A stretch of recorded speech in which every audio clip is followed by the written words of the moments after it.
오늘 오브 예배 하나님의 말씀은 창세기 16장 7절에서 13절까지 말씀입니다. 창세기 16장 7절에서 13절까지의 말씀 저와 한 절씩 교독하도록 하겠습니다. 여호와의 사자가 광야의 샘물 곁 곧 술길 샘 곁에서 그를 만나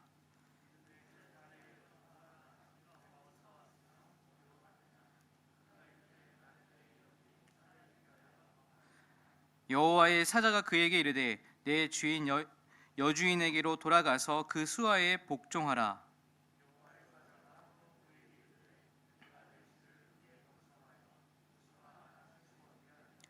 여호와의 사자가 또 그에게 이르되 내가 임신하였은즉 아들을 낳으리니 그 이름을 이스마엘이라 하라. 이는 여호와께서 내 고통을 들으셨음이니라.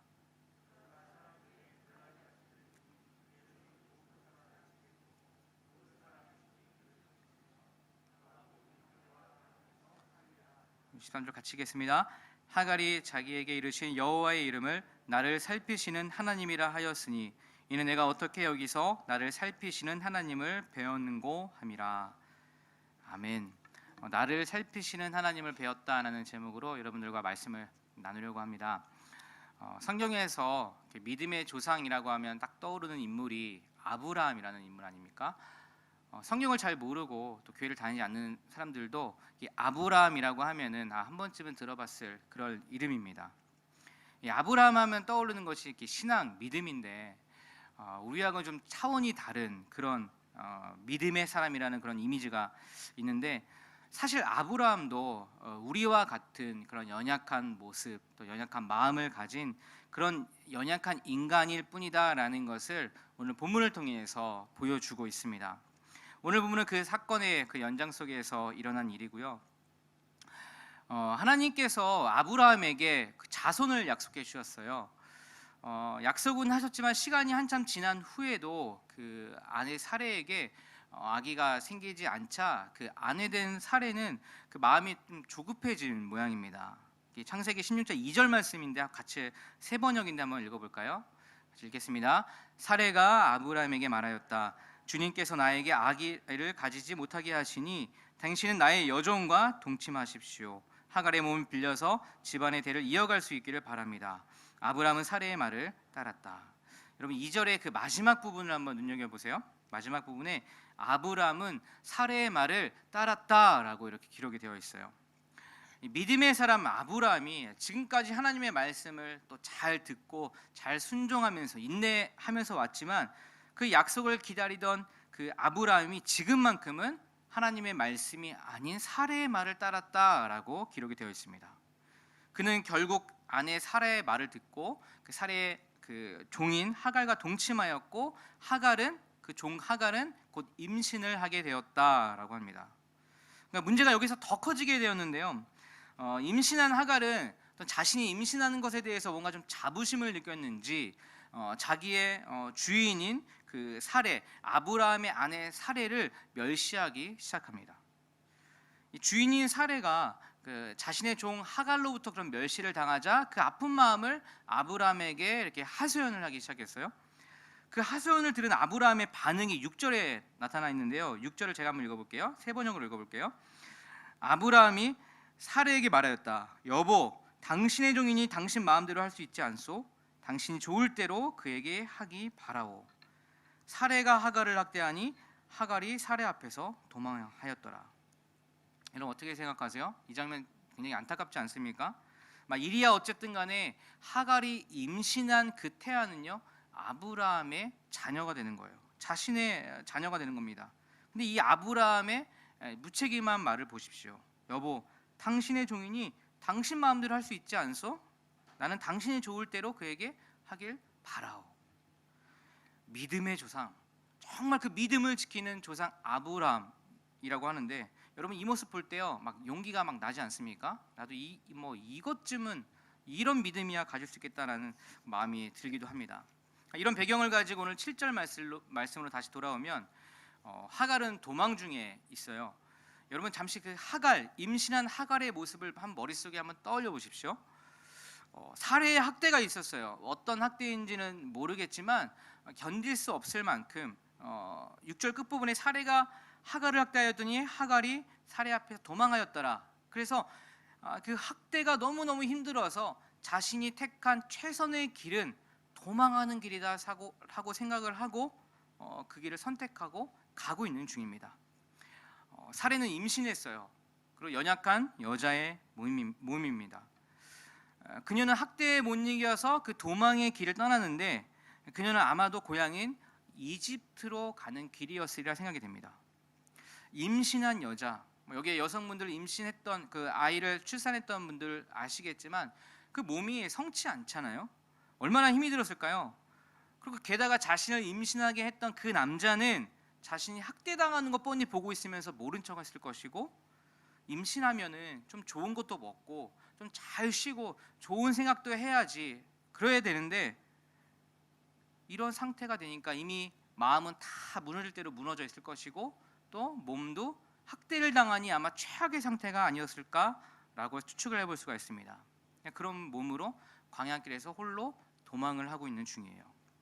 그런데 그 도망하는 길 가운데 하나님의 천사가 나타나서 묻습니다. 사레의 여종 하갈아, 내가 어디서 와서 어디로 가느냐라고 묻습니다. 그때 하갈이 저는 나의 여주인 사레에게서 도망하여 나오는 길입니다 라고 대답을 합니다. 하나님의 사자, 즉 하나님의 천사라고 하는 어떤 한 인물이 도망하는 나를 찾아온 거예요. 얼마나 감사했겠어요?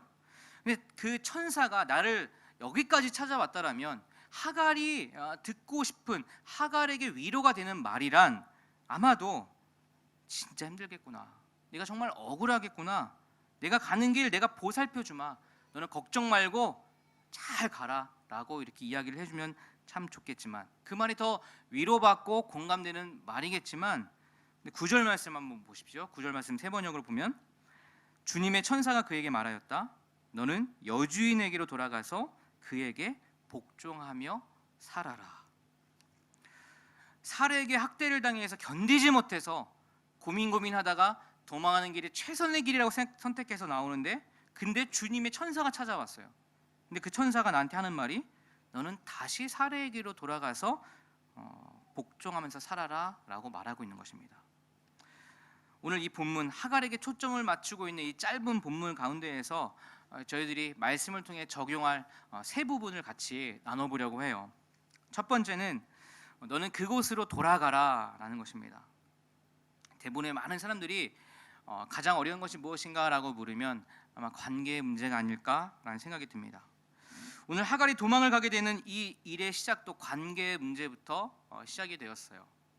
한 사람은 또 어떤 사람을 멸시하고, 또 어떤 사람은 멸시당한 것에 화가 나 또 학대를 하고, 또 한 사람은 이 일이 어떤 일인지 뻔히 보고 있으면서도 모른 척하고 무책임한 행동을 한 것이죠. 그래서 이 관계가 다 깨져 버린 것입니다. 저는 이 본문을 쭉 묵상하면서, 하갈의 이 상황을 묵상하면서 하갈의 마음이 좀 이해가 됐어요. 왜냐하면 저도 하갈 같은 행동을 했던 적이 있기 때문입니다. 제가 부끄러운 고백이지만 제가 신학교 JMTS 2년차 때 그런 생각을 했고 실행에 옮긴 적이 있어요.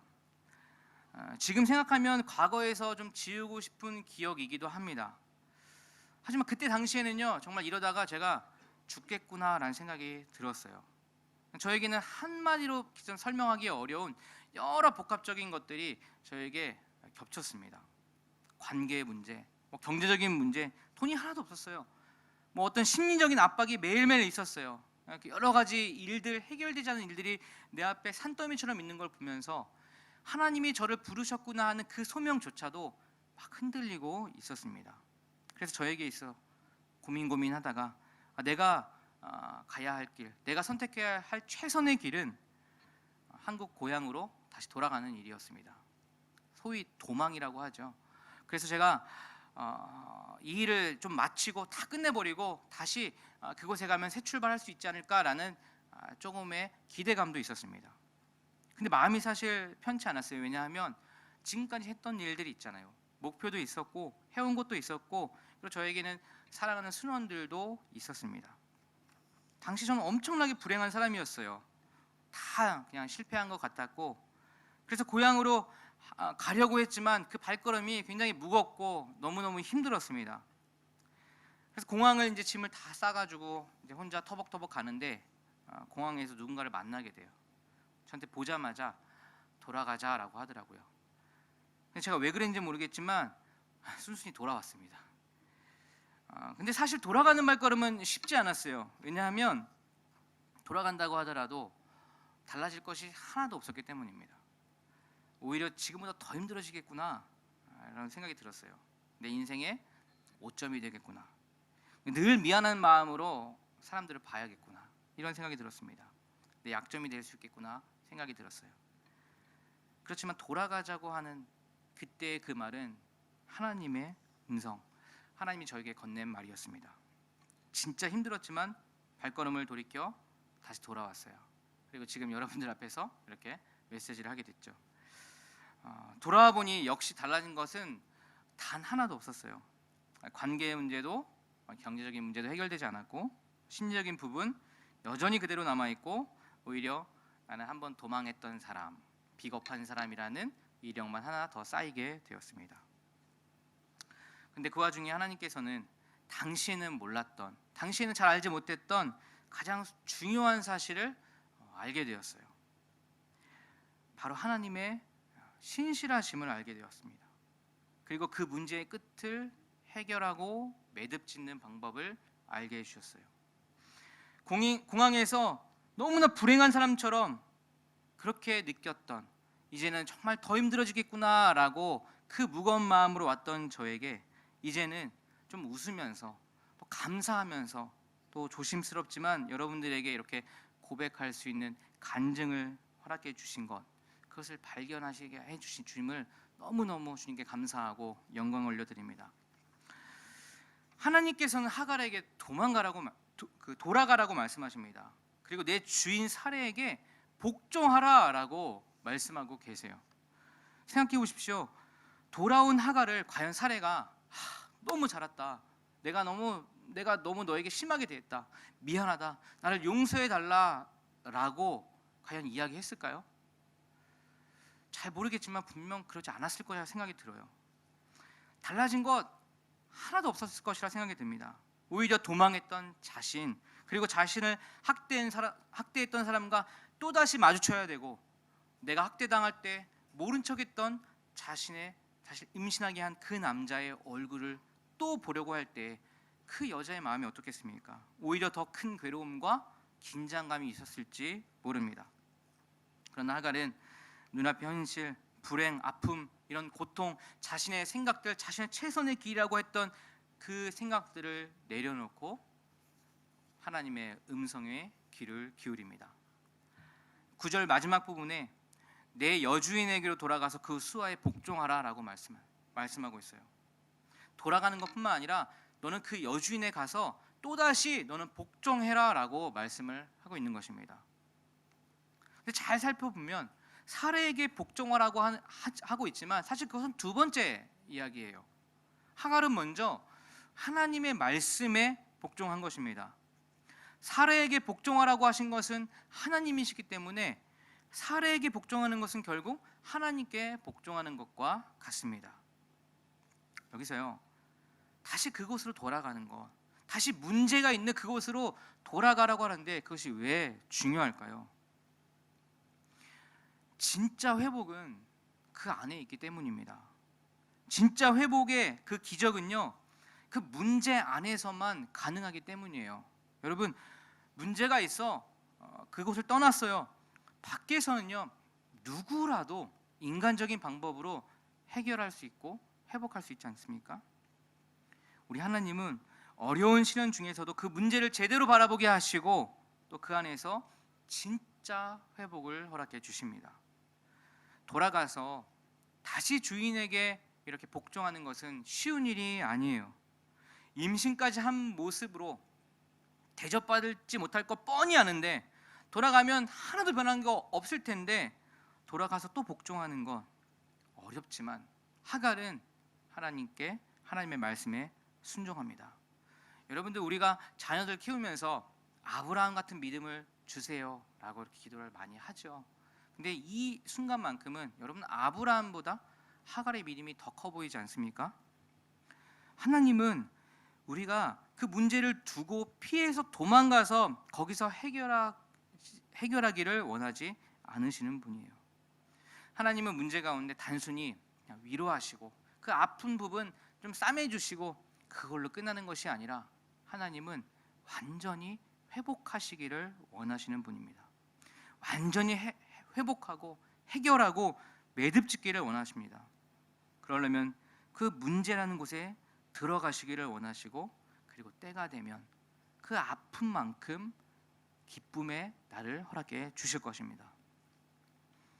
우리의 삶은 문제의 연속인 것 같아요.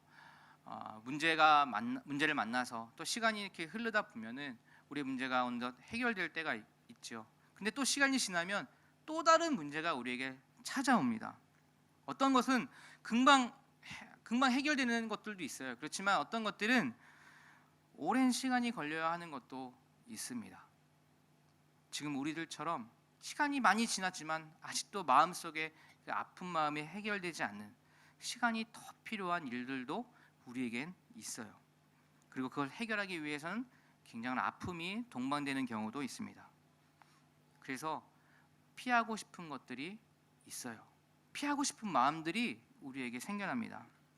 그러나 어떤 것이든 피해서 해결되는 것은 없습니다. 피했다 하더라도 시간이 지나면 어떤 형태로 다시 찾아오더라고요. 다시 괴롭게 할 것입니다. 그곳으로 돌아가 주님의 음성에 귀를 기울여 그 문제 안으로 다시 들어가 하나님의 말씀에 귀를 기울이고 정면으로 그 문제를 마주칠 때에 하나님은 우리에게 진짜 회복의 기쁨을 주실 것입니다. 아픈 만큼 기쁨의 날 주시는 주님을 기대해야 합니다. 두 번째, 본문을 통해서 우리에게 적용해 볼 두 번째는 고통을 들으시는 하나님이란 사실입니다. 우리 본문 말씀 창세기 16장 11절 말씀을 같이 한번 읽어볼까요? 11절 말씀 시작. 여호와의 사자가 또 그에게 이르되 내가 임신하였은즉 아들을 낳으리니 그 이름을 이스마엘이라 하라. 이는 여호와께서 내 고통을 들으셨음이니라. 11절 말씀의 끝부분, 여호와께서 내 고통을 들으셨음이니라. 여러분, 사실 하갈을 생각해 보세요. 하갈이 잘한 게 뭐 있나요? 여주인 사레가요, 하나님의 약속의 말씀은 있었지만 아기가 생기지 않는 아픔을 겪고 있다는 것을 옆에서 쭉 보고 있었어요. 근데 자신의 뜻과는 상관없이 자기가 아브라함의 아기를 갖게 되었어요. 그렇다면 좀 자신의 여주인 사레를 좀 배려하는 마음이 있어야 되지 않을까요? 뭐 아시는 분 아시겠지만 저희 가정도 아기가 늦게 생겼어요. 한번 유산도 했었고요. 제가 다른 형제 어떤 교육자님보다 조금 빨리 결혼을 했습니다. 근데 빨리 결혼을 했지만 늦게 결혼했던 분들이 아기가 먼저 생기고 잘 키우고 있었어요. 이제 아기를 처음 다들 낳다 보니까 이게 만나면 자연스럽게 아기 이야기하는 것이 자연스럽잖아요. 근데 이제 제가 그 자리에 끼면은 아기 얘기를 안 해요. 나중에 들었는데 제가 거기에 있어서 아기 얘기를 하면 제가 마음이 아플까봐 저를 배려하는 마음으로 안 했다라는 이야기를 제가 우리 아기가 생기니까 그런 얘기를 해주더라고요. 이게 보통 사람이 그렇습니다. 옆에서 이렇게 좀 아기 때문에 고민하고 있는 분들이 옆에 있으면 근데 우리 집 아기 얘기를 안 하는 게 어떻게 보면 그건 배려하는 마음 아니겠습니까? 근데 성경에서는 임신한 그 하갈이요, 임신 못한 자기의 여주인을 깔보았다라고 기록이 되어 있어요. 마치 자신이 사례보다 좀 뛰어났다고 생각했을지 모릅니다. 생명을 허락하시는 분이 하나님에게 있음에도 불구하고 그것을 잊어버린 채 미묘한 우월감에 빠져서 자신의 그 주인인 사례를 깔보기 시작한 것입니다. 어쩌면 그 행동 때문에 사례에게 학대를 받고 도망친다는 것이 어떤 인간보의 당연한 결과일 수도 있을 것 같아요. 그런데 11절 말씀에는 그런 하갈에게 이렇게 말씀합니다. 여호와께서 내 고통을 들으셨음이니라 라고 말씀합니다. 하갈이 혼날 만한 행동을 했어요. 사례의 심정이 어떠한지 잘 이해한다면 누군가는 하갈이 저렇게 된 것이 쌤통이다, 뭐 당연하지 않냐, 오히려 또 그냥 더 심하게 당해되지 않냐라고 할지 모르겠어요. 그러나 그런 하갈이라도 그녀가 광야에서 홀로 길을 떠나고 있을 때, 그 고통스러운 마음을 하나님께 아뢰 때 하나님은 들으신다는 것입니다. 하갈을 낳게 될 이스마엘이라는 사람, 여러분들 잘 아시겠지만 이스마엘이라는 그 사람이 아브라함 어떤 자손에 있어서나 뭐 이스라엘 전체 역사를 본다 하더라도 편하지 않은 인물인 건 알잖아요. 좀 불편하잖아요. 그 사람 때문에 뭔가 다른 종교가 생겨나기도 하고, 하나님께서는 왜 이스마엘을 허락하셨나라는 의문도 들게 됩니다. 근데 그것은요, 하나님의 몫이에요. 하나님이 책임지실 일입니다. 하나님이 약속하셨기 때문에 하나님이 풀어가실 일이고요.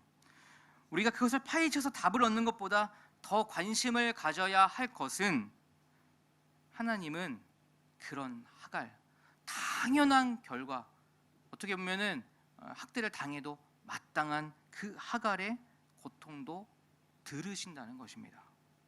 여러분, 우리는 가끔 본의 아니지만 남들을 정죄할 때가 있어요.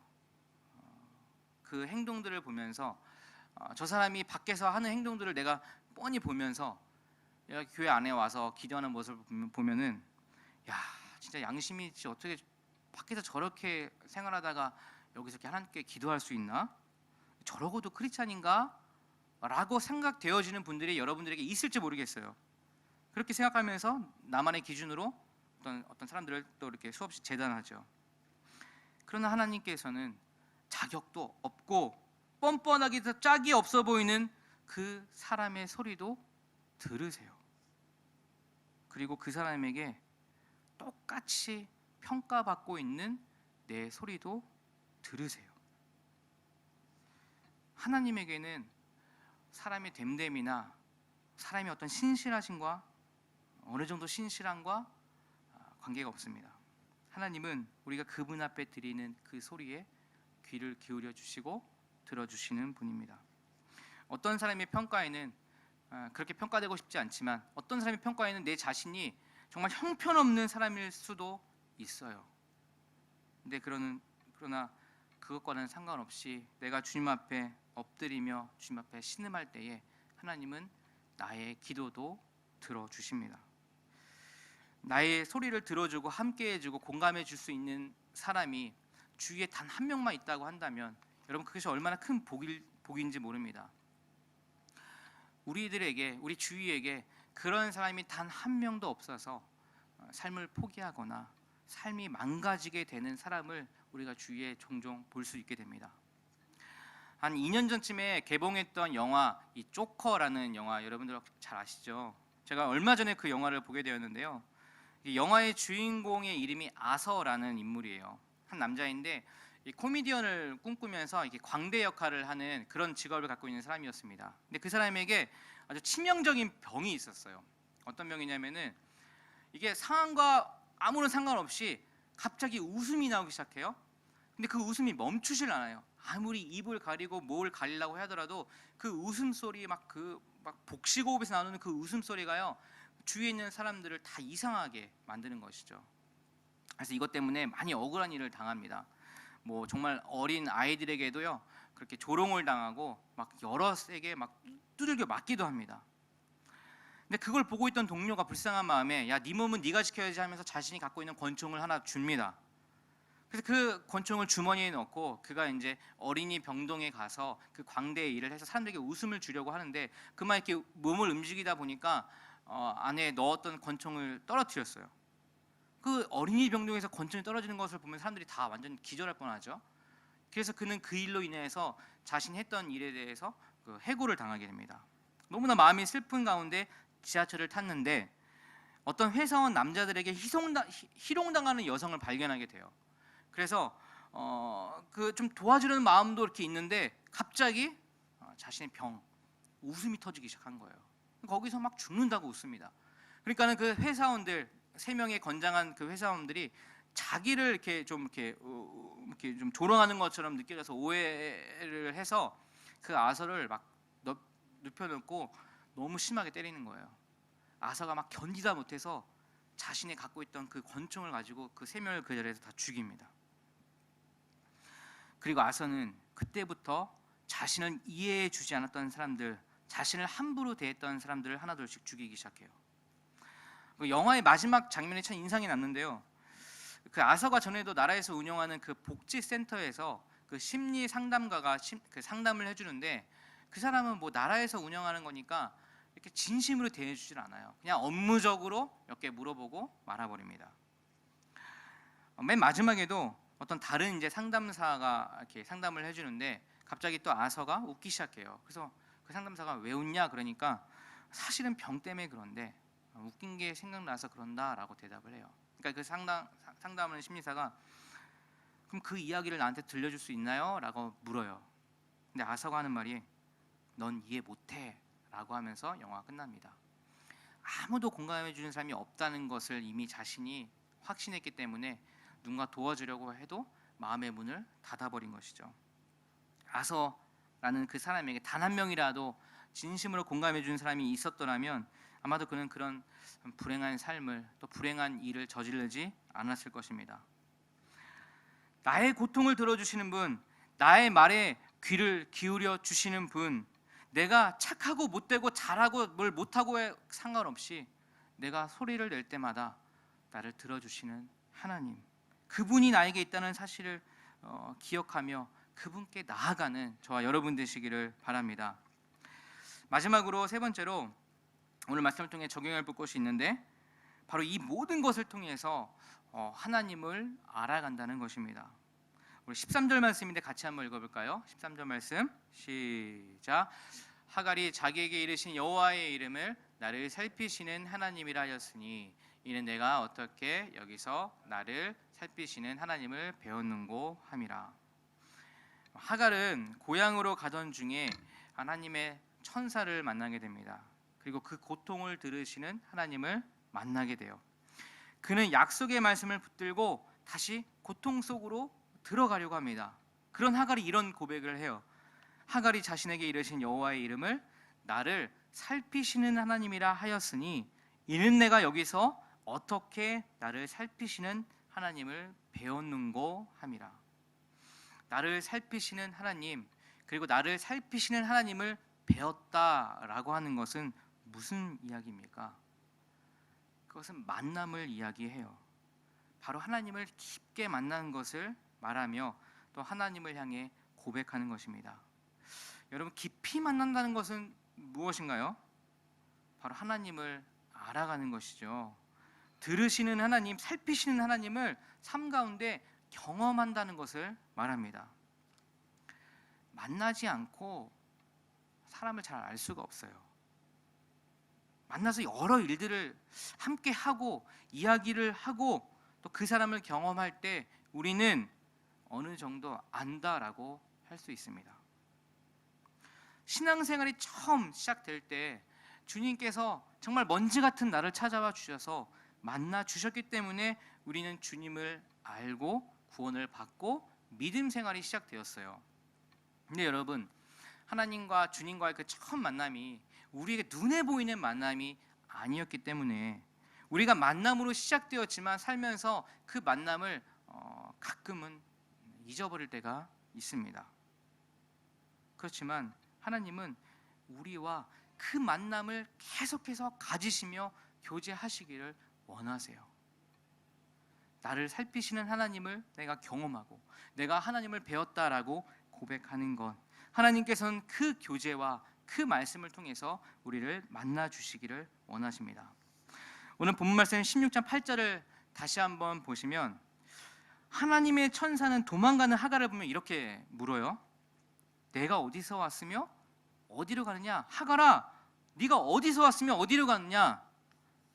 여러분, 하나님의 천사가 하나님이라고 하죠. 하나님이 하갈이 어디서 왔고 어디서 가는지 하나님이 잘 몰라서 이렇게 물어보신 걸까요? 잘 몰랐으면 거기까지도 찾아오시지 못했겠죠. 하나님께서는 그것을 몰라서 던진 질문이 아니에요. 하나님은 이 질문을 통해서 하갈이 그녀가 가고 있는 방향이 어떤가라고 그 인생의 방향을 살펴보도록 하신 것입니다. 창세기 3장에도 이와 비슷한 질문이 나와요. 하나님께서 먹지 말라던 선과 악을 아는 그 나무의 열매를 먹지 말라고 하셨어요. 근데 아담이 그것을 먹죠. 아담이 먹고 나서요 숨습니다. 그래서 하나님이 나타나셔서 내가 어디 있느냐라고 물으세요. 여러분, 하나님이 그때 아담이 어디 있는지를 몰라서 물으셨을까요? 그렇지 않습니다. 하나님은 아담에게 네가 비록 죄를 졌지만, 네가 그 죄에 대한 대가를 치러야 하지만, 아담 너는 누구를 바라보고 있는가? 누구를 통해서 회복해야 하는가를 묻고 계시는 것입니다.